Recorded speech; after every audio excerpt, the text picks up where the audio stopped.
Our first story takes place on the legendary Route 66, where two best friends, Jake and Tony, embarked on what they thought would be an unforgettable road trip. Little did they know it would be unforgettable for all the wrong reasons. It was a crisp October evening, the kind of night where the air feels electric with possibility. Jake and Tony were both huge fans of true crime and horror stories, often spending hours watching scary videos and horror podcasts. They were inspired by the adventures of Sam and Colby and decided to document their own journey through one of America's most iconic highways. They set off with excitement, the open road ahead and the music of Linkin Park blasting from their car speakers. As the day turned to night, the atmosphere grew eerie. The once bustling Route 66 was now a dark, desolate stretch of road, the only illumination coming from their headlights and the occasional neon sign of a deserted motel. Around midnight, needing a break, they pulled into an old rundown gas station. The place looked like it belonged in a horror movie, flickering lights, rusted pumps, and an unsettling silence. Jake went inside to grab some snacks, leaving Tony to stretch his legs outside. That's when Tony saw him. A tall, gaunt man stood at the edge of the forest, half hidden by the shadows. His eyes, reflecting the dim light, seemed to follow Tony's every move. A chill ran down Tony's spine, and he quickly called Jake to hurry up. Back on the road, they couldn't shake the feeling of being watched.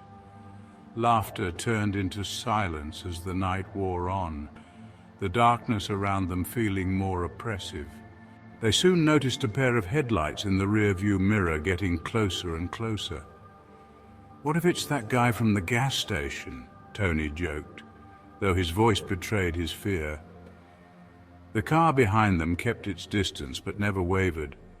It followed them through turns and stops, always there, always watching. Panic set in when they realized it wasn't just coincidence, they were being stalked. Jake decided to test their theory.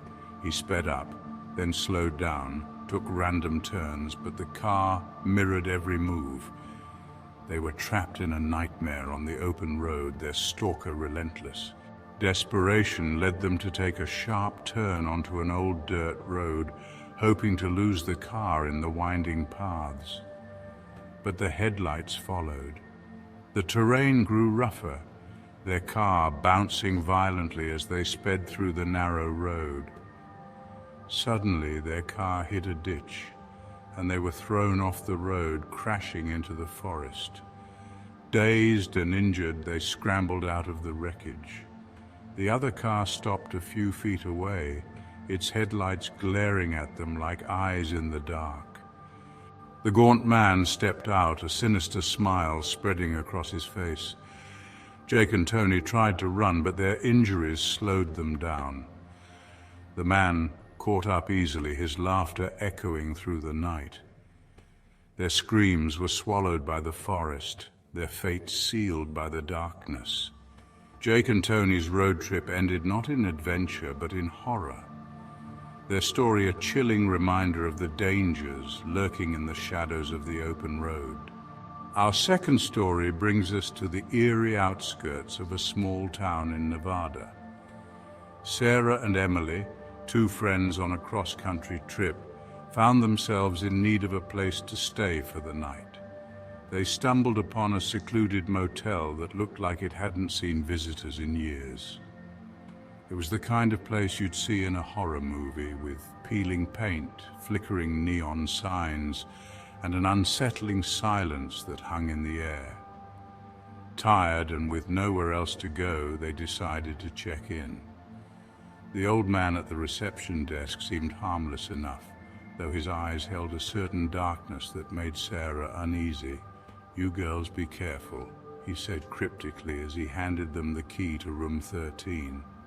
Their room was musty and outdated, with faded wallpaper and creaky furniture. They laughed it off, making jokes about staying in a haunted house.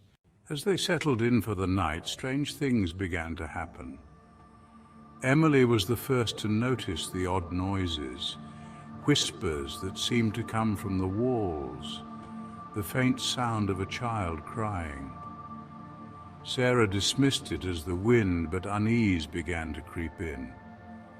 They decided to watch some scary videos to pass the time, thinking it might be fun to scare themselves a little. But the horror they experienced was far beyond what they expected. The whispers grew louder, the cries more desperate. Sarah felt a cold hand brush against her arm, but when she turned, no one was there.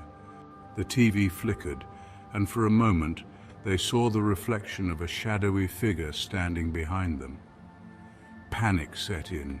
They tried to leave the room, but the door wouldn't budge.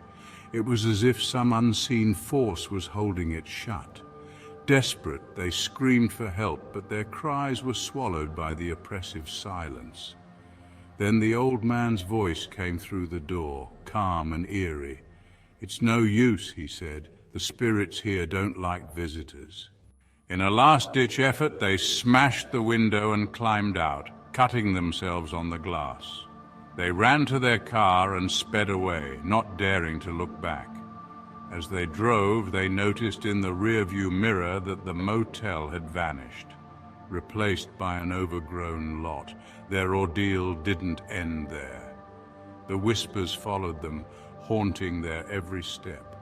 Sarah and Emily never spoke of that night again, but the fear remained etched in their minds.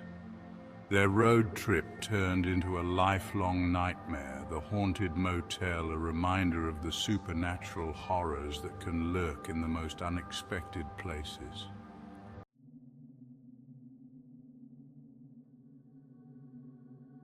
Our final story takes us deep into the remote forests of Oregon, where a group of friends decided to go on a camping trip. Mark, Lisa, Tom, and Jessica were seasoned campers, always seeking new adventures and the thrill of the great outdoors. This trip, however, would test their courage in ways they never imagined. They set out early, their SUV loaded with gear, excitement palpable in the air. The drive was long and winding, taking them far from civilization and into the heart of the wilderness. By the time they reached their campsite, the sun was setting, casting long shadows through the trees. They set up camp and gathered around the fire, sharing scary stories and enjoying the serenity of nature. As the night grew darker, they heard rustling in the bushes. Mark, always the brave one, went to investigate but found nothing. They laughed it off, attributing it to animals. Later that night, as they settled into their tents, Lisa heard the unmistakable sound of footsteps circling their campsite. She peeked out but saw nothing. Unease settled over her, but she didn't want to alarm the others. The next morning, they found strange markings around their camp, symbols carved into the trees, almost ritualistic in nature. Tom, who had a fascination with the paranormal, recognized them as protective symbols used in old folklore. The realization that they might not be alone in the forest sent chills down their spines. Determined not to let fear ruin their trip, they decided to explore a nearby trail. As they ventured deeper into the forest, they came across an abandoned cabin. It was old and decrepit, with vines crawling over its wooden walls. Despite their better judgment, curiosity got the better of them, and they decided to investigate. Inside, the cabin was dark and cold, with an oppressive atmosphere. They found old dusty books filled with strange writings and drawings. Jessica, flipping through one of the books, discovered it detailed rituals to summon spirits and other supernatural entities. Suddenly, the door slammed shut, trapping them inside. Panic ensued as they tried to open it, but it was stuck fast. The air grew colder and they heard whispers. soft at first, then growing louder, as if a crowd of unseen people were surrounding them. Mark managed to break a window and they climbed out, running back to their campsite. But something had changed. The forest felt different, the trees closing in around them. They were lost. The path they had taken seemingly vanished. Night fell, and they were forced to set up a makeshift camp. The whispers returned, now accompanied by the sound of footsteps and distant haunting cries. They huddled together, fear gripping them as the night stretched on. In the morning, Tom was missing. They searched frantically, but there was no trace of him. Desperation set in as they realized they were not just lost in the forest, they were being hunted by something supernatural. One by one they disappeared until only Lisa remained. She stumbled upon the old cabin again, now understanding it was a trap. The whispers grew louder, the cold seeping into her bones. In her final moments she saw the faint outlines of her friends, their faces twisted in terror, reaching out to her.